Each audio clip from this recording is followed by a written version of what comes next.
नमः सिद्धेभ्यः।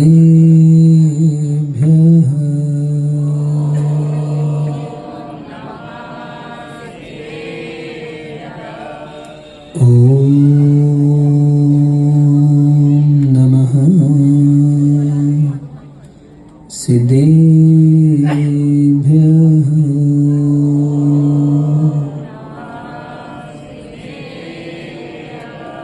ऋणतयं च वन्दे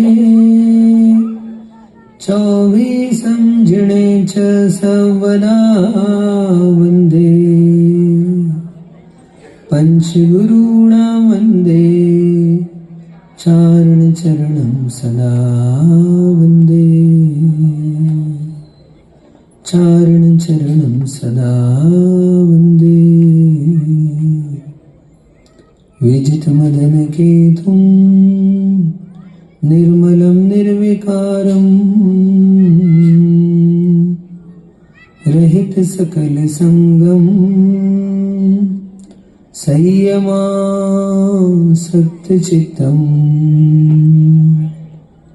सुनिर्लिप्तभावं ज्ञाततत्त्वप्रपञ्चम्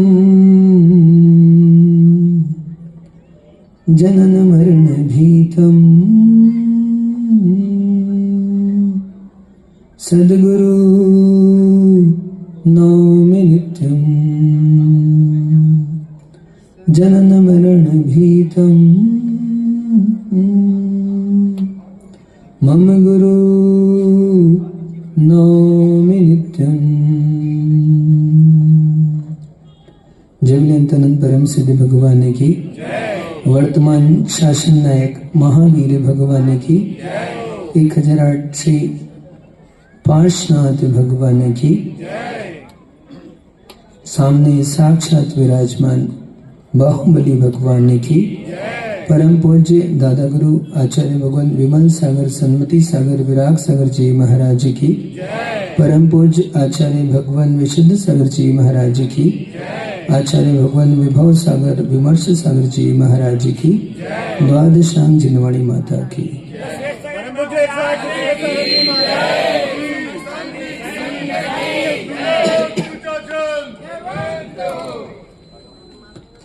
बंधुओं, आज पुनः हम सभी के महाभाग्य का उदय हुआ है, जो हम गोमटेश बाहुबली की चरण निष्ठा में बैठ करके यहाँ क्षमावाणी पर्व मना रहे हैं। निश्चित ही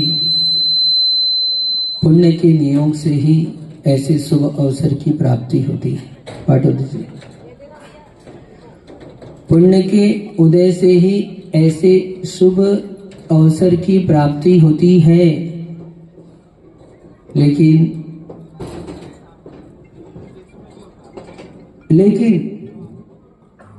लेकिन उन पुण्यात्माओं में भी वह जीव पुण्यात्मा है,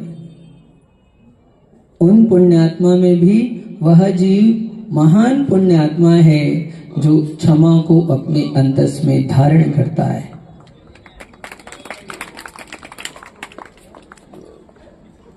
संभल कर सुनना। क्षमा के बारे में आपको बहुत अच्छे से पता है। अभी सिद्ध श्री माता जी ने बड़े सुंदर शब्दों में आपको अच्छी तरह समझाया है, और आप सबको देख करके मुझे इस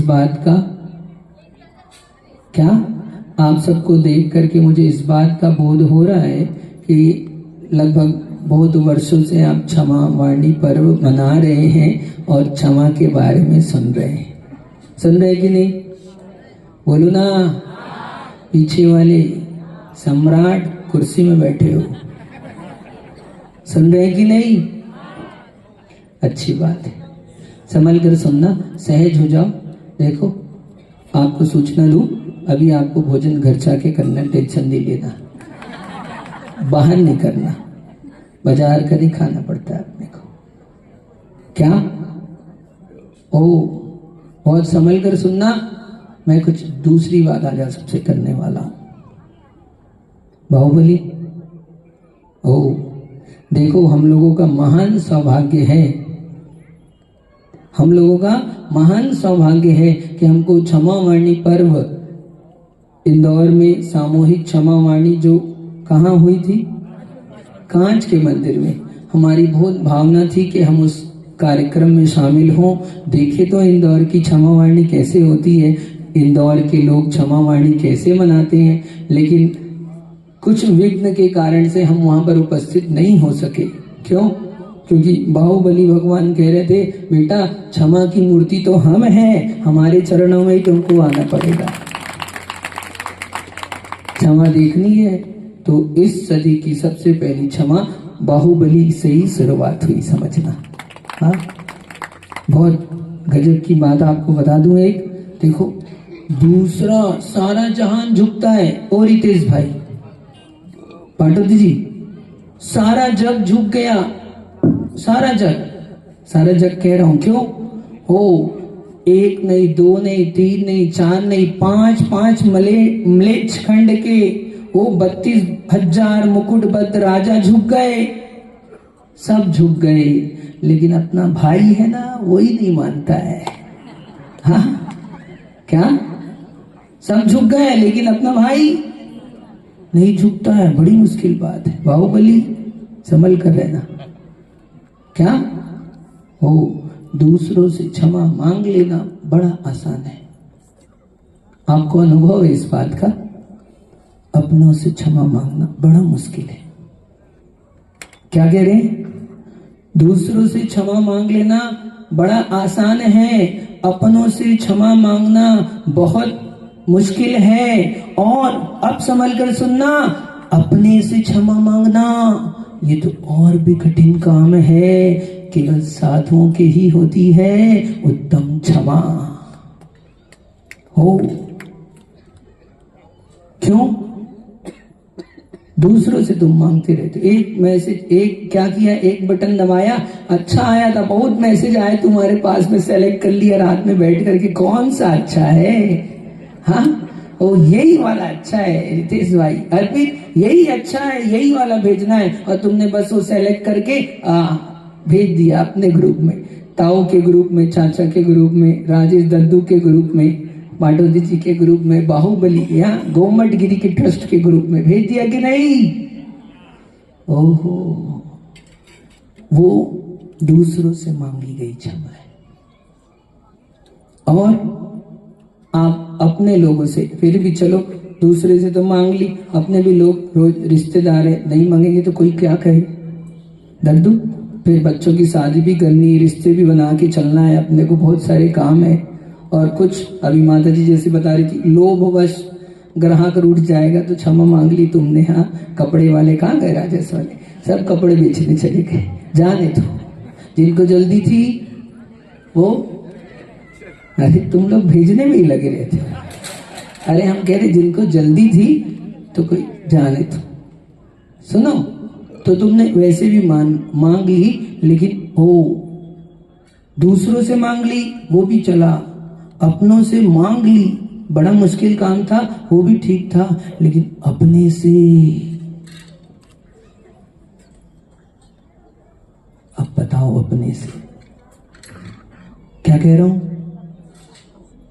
ये तो पहले नहीं सुना हमने कभी भी। वो दद्दू सुना क्या, पाटोती जी सुना कभी? दूसरों से सुना, लेकिन अपने से हो। हमारे आचार्य भगवान कहते हैं कालुष्यानुत्पत्ति क्षमा। क्या? कालुष्यानुत्पत्ति क्षमा, तुम्हारे अंतस में कलुषता का उत्पन्न ना होना। तुमको जो क्षमा पता है, तुम्हारे मन में आ गया तो तुमने मांग ली, तुम्हारे मन में बुरे विचार आ गए, तुमने किसी को ठेस पहुंचा दी तो तुमने मांग ली क्षमा। लेकिन उससे बढ़कर क्षमा किसके? अपने से। कौन सी? कि तुमने कलुषता को उत्पन्न होने ही नहीं दिया। ये बड़ी क्षमा है और गहरी है, एक दिन में समझ नहीं आएगी, बरसों लगते हैं। क्या? बरसों लगते हैं केवल समझने के लिए, आचरण के लिए तो भव लग जाते हैं। आचरण के लिए भाव लग जाते हैं। मैं तो आज इतना सा कहता हूं, देखो तुम्हारी बस की ज्यादा नहीं है, मेरे को मालूम है। क्यों? हाथ उठाओ, ऐसे उठाओ ना एक बार, पहले ही उठवा दे रहा हूं मैं, तुम बाद में उठाओगे नहीं, इसलिए उठाओ। और आगे बैठे सब लोग हाथ उठाओ, ऐसे हाथ उठाओ। तुम तो क्षमा मांगते हो। हाँ, मैं एक रहस्य की बात बता रहा हूं, तुम्हारी बस की नहीं है कि तुम उत्तम क्षमा कर सको। क्यों? बिल्कुल मुझे मालूम है तुम्हारी क्या ताकत नहीं है अभी इतनी। तो कितनी ताकत है हम उसी की बात करते हैं। सुनो काम की बात, हम सोच के आए थे आज बोलेंगे क्या, तो सुबह सुबह ध्यान आया, एक काम करो महाराज, इनको इनको इनको इतना बोलो कि अचार मत खाना।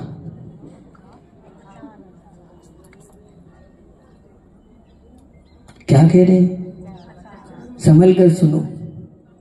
क्या करना? अचार मत खाना। और वो समर्थ सिटी, मुरब्बा भी मत खाना।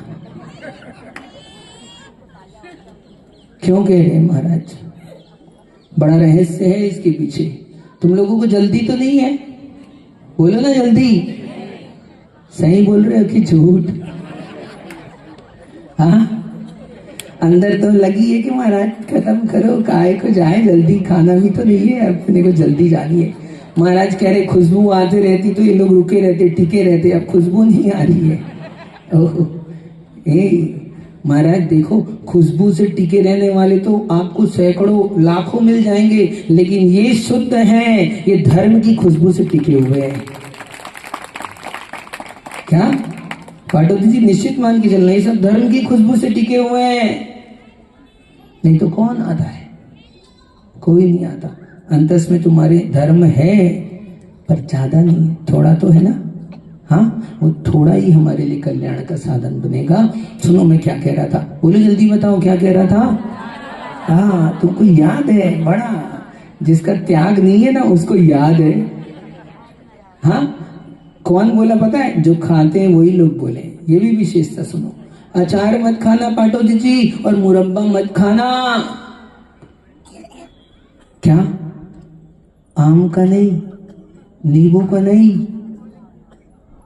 हो, फिर से कह रहा हूं, हाथ इसलिए उठवाया था कि मुझे पता है वो अचार भी तुमसे नहीं छूटने वाला है। आम का नहीं, नींबू का नहीं, और वो तुम गड़े कंदमूल का भी खाते हो तो कोई पता नहीं मुझे। तो वो मिर्ची का नहीं, वो कह रहे मिर्ची का। हाँ, वो मिर्ची का नहीं। सुनो सुनो, ओ पीछे वालों, सुन रहे कि नहीं? बोलो एक बार जोर से, क्या कहा? बोलो ना जोर से। अचार, जोर से बोलो एक बार। अचार मत खाना पाटोदी जी। कौन सा? क्रोध का अचार मत खाना। हाँ शैलेश भाई, क्रोध का अचार मत खाना। अब बता दो दद्दू, अचार कैसे बनता है? अम्मा ने आज बनाया है, आज नमक डाली, आज राई डाला है, और रखे रहेगा रखे रहेगा रखे रहेगा। कब तक? ओहो, पिछले साल कभी खाते हो तुम, मुंह बनाए हो ऐसा? हाँ, ओहो, 6 महीने के बाद। ओह, कितना टेस्ट आता है? वो कहता है नीलॉन्स का। अरे कितना टेस्ट आता है बताओ? जितना ज्यादा पुराना,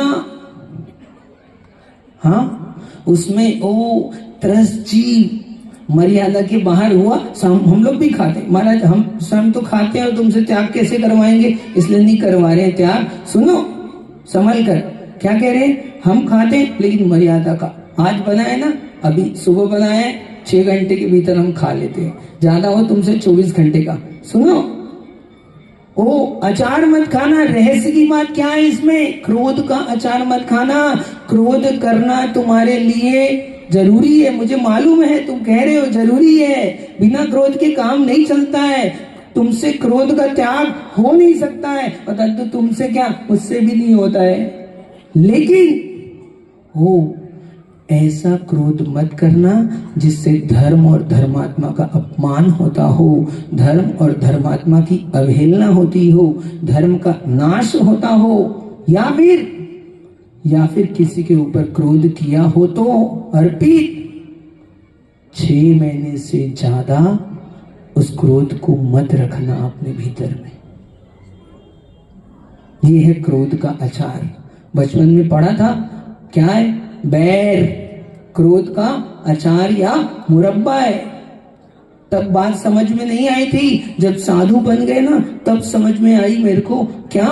वो एक पंक्ति पढ़ी थी स्कूल में, नैतिक शिक्षा की पुस्तक थी, पहले तो पढ़ाई जाती थी, अब तो नहीं पढ़ाई जाती है। उसमें लिखा था क्या? बैर क्रोध का अचार या मुरब्बा है। पढ़ी किसी ने? याद करो, पढ़ी तो हाथ उठाओ जल्दी। पढ़िए, याद आ गया? ओ पढ़ी थी हमने। ओ बैर क्रोध का आचार या मुरब्बा है।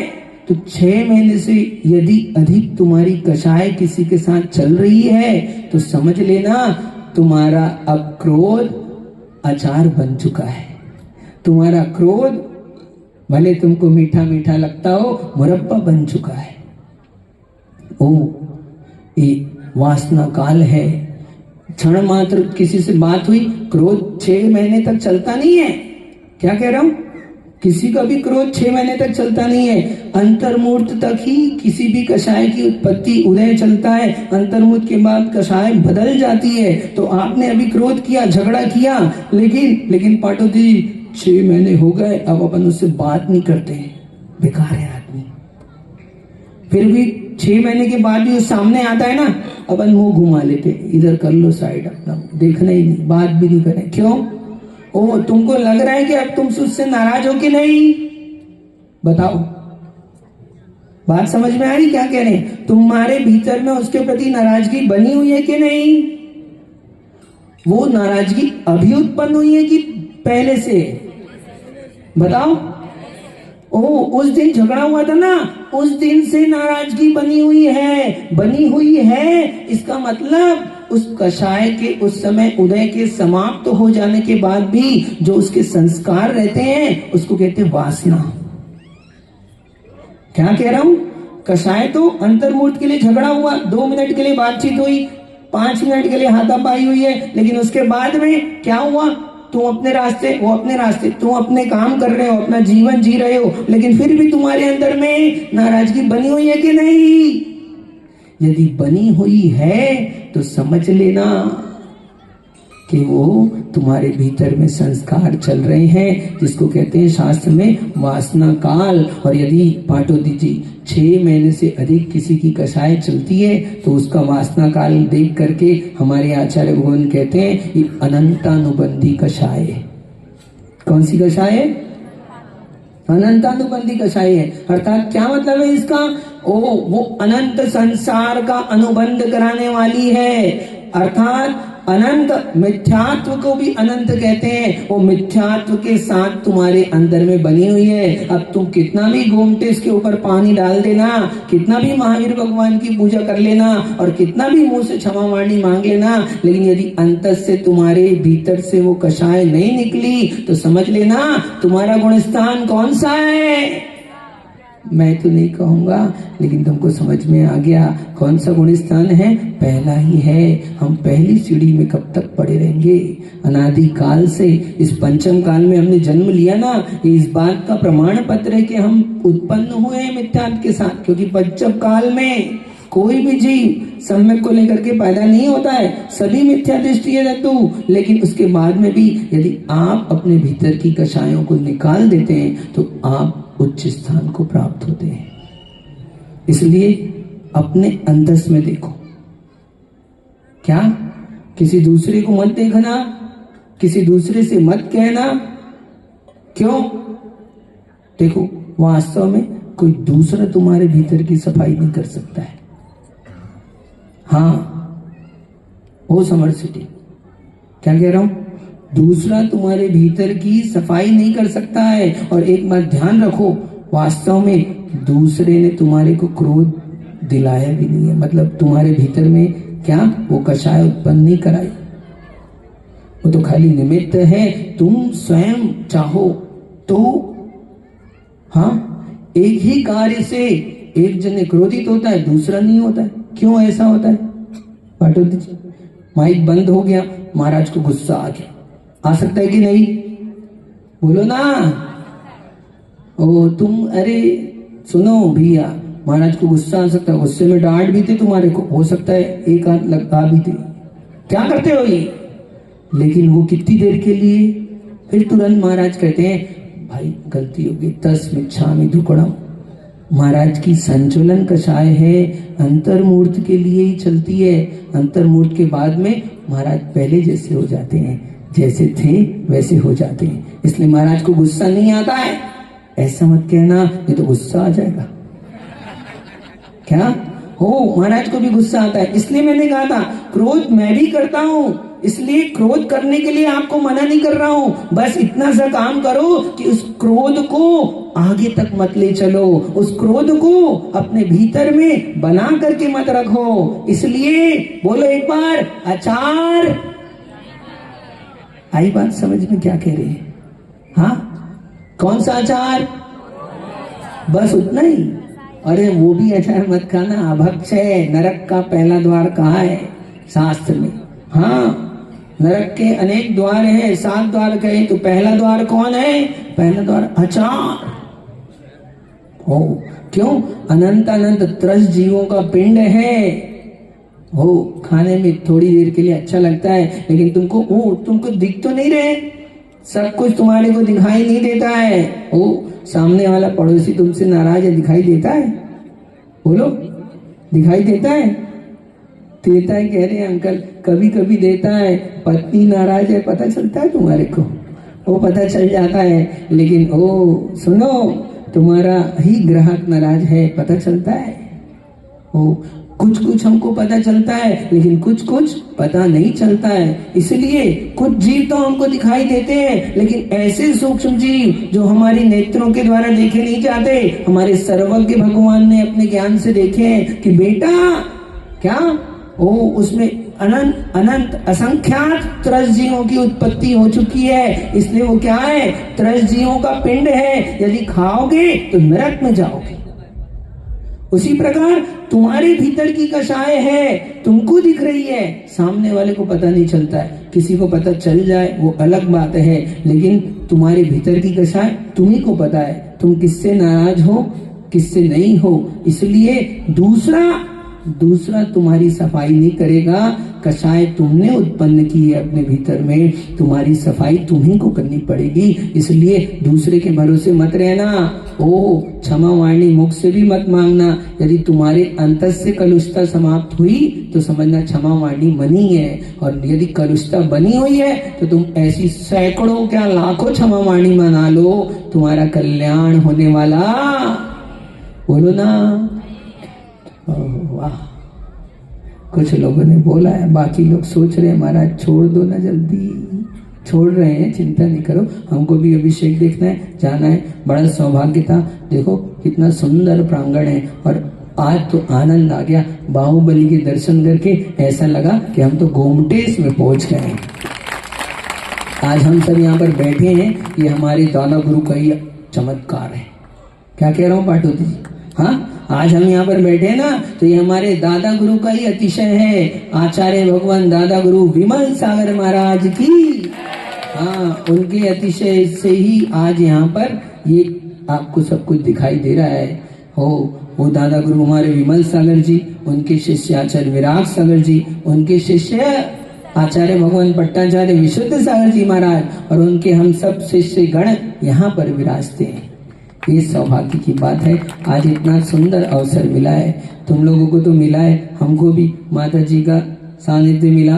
क्या देखो, 4 महीने का प्रवास हो रहा है, चातुर्मास इनका भी हो रहा है, लेकिन पहला नियोग बना है ऐसा कि हम लोग एक मंच में उपस्थित हुए हैं। हाँ, ऐसा ही पहली बार नियोग बना है। ये सब नियोग की बात है। जब जो कार्य जहाँ पर जैसे होना है वो होता ही है। पूछो इन पाटोदी जी से, 14 तारीख की घोषणा की थी क्या? 14 तारीख को क्षमा वाणी मनाई जाएगी, तो सब लोग उपास वाले बेचारे बहुत थक गए थे, बोले हमारे 14 को नहीं हो पाएगा। फिर क्या हुआ? तो 21 की हुई। अब सुनो, तुम्हारा भाग्य था 21, आज अमावस पड़ गई तो क्या? ओ नहीं तो 15 तारीख से हमारा शिविर था और हम नहीं आ पाते, लेकिन हमारे को दादा गुरु का आशीर्वाद प्राप्त है ना, तो वो कह रहे बेटा अपना ही कार्यक्रम है, कैसे नहीं जाओगे, व्यवस्था हम बनाएंगे, सब वस्तु व्यवस्था व्यवस्थित है। इसलिए चिंता नहीं करना चाहिए, अपने को ज्यादा सोचना नहीं चाहिए। दूसरा क्या सोच रहा है ये भी मत सोचो। हमारा आधा क्रोध तो इसी कारण से है, वो क्या सोच रहा है मेरे बारे में, अर्पित बैठे बैठे क्या सोच रहा है। अरे सोचने वाला सोचेगा, सोचने दो, तुम उसके भीतर क्यों घुसते हो, इतना भीतर मत जाओ। तुमको यदि भीतर जाना है तो दूसरे के नहीं अपने भीतर जाओ, तुम भी तर जाओ। किसको उसको तरना है? हाँ इतने से लोग आगे पाटो जी, आप नहीं तरोगे महाराज, हमको भी तो तरना है। बाहुबली तुम तो तरे तर आए हो, बोल रहे महाराज हम तो तरे हुए हैं। ओ सुनो, भीतर जाओ, अपने भीतर जाओ और अपने भीतर में देखो कि तुम्हारे अंतस में किसके प्रति बैर है, तुम्हारे अंतस में किसके प्रति कलुषता है। और दुनिया भर के लोगों से मांगो या ना मांगो, जिसके प्रति तुम्हारे अंतस में कलुषता है तुम जा करके उससे क्षमा मांगो। और क्या होगा, क्या होगा वो मैं नहीं कहता हूं, तुम अनुभव करना। सर से भार उतरता है ना, हाँ क्या वो जब अपने ये भौतिक शरीर से भार उतरता है, पंडित जी सुन रहे कि नहीं, ये भौतिक शरीर से भार उतरता है तो भी अपने को आनंद का अनुभव होता है। तो तुम्हारी आत्मा में जो क्या कलुषता का भार चढ़ा है, जो दूसरे के प्रति अशुभ भाव करके कषाय करके तुमने जो भार चढ़ाया है, यदि तुम क्षमा मांगते हो अंतस से तो उतने हल्के हो जाओगे तुम। और सुनो, जो हल्का होता है वही ऊपर जाता है, जो कषायों से भारी होता है वह कहाँ जाता है? नीचे। अब तुमको कहाँ जाना है? ना ऊपर ना नीचे महाराज, घर जाना है।